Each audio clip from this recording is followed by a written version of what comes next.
সেই সাথে আমি স্মরণ করতে চাই যে সকল ভাই এবং বোনেদের রক্তের বিনিময়ে, জীবনের বিনিময়ে আজকের এই নতুন বাংলাদেশ আমরা পেয়েছি।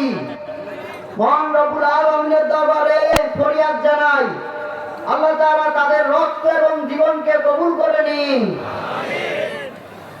প্রিয় উপস্থিতি, আপনারা জানেন শত শত শহীদের রক্তের বদলায়, শহীদের বিনিময়ে আজকের এই বাংলাদেশ আমরা পেয়েছি।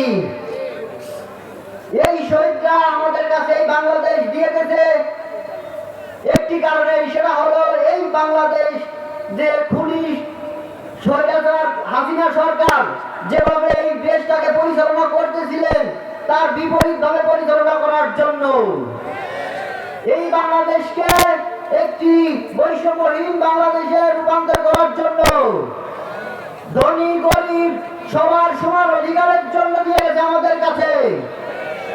কোন চাঁদাবাদীদের কাছে দিয়ে যায় নাই, কোন অসৎদের কাছে দিয়ে যায় নাই। তারা দিয়ে গেছে যাতে বাংলাদেশ আগামীতে পৃথিবীর মধ্যে একটি আদর্শের রূপ নিতে পারে।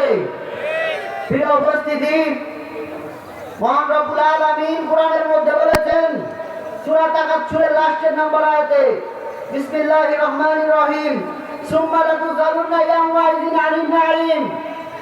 আমি যে তোমাদের যে নিয়ামতগুলো দান করেছি তার প্রত্যেকটি নিয়ামত সম্পর্কে তোমাদেরকে জিজ্ঞাসা করা হবে। আমি এই কথা আজকে এই জন্যই বলতেছি, কারণ আমরা আজকে যে বাংলাদেশ পেয়েছি এটা সবচেয়ে বড় নিয়ামত আমি মনে করি। ইসলামী আন্দোলনের জন্য সবচেয়ে বড় নিয়ামত আমি মনে করি, ইসলামের কর্মীদের জন্য সবচেয়ে বড় নিয়ামত আমি মনে করি। কারণ এখন যদি আমরা এই সময়কে কাজে লাগাতে পারি, এর চাইতে যে খুনি স্বৈরাচার হাসিনা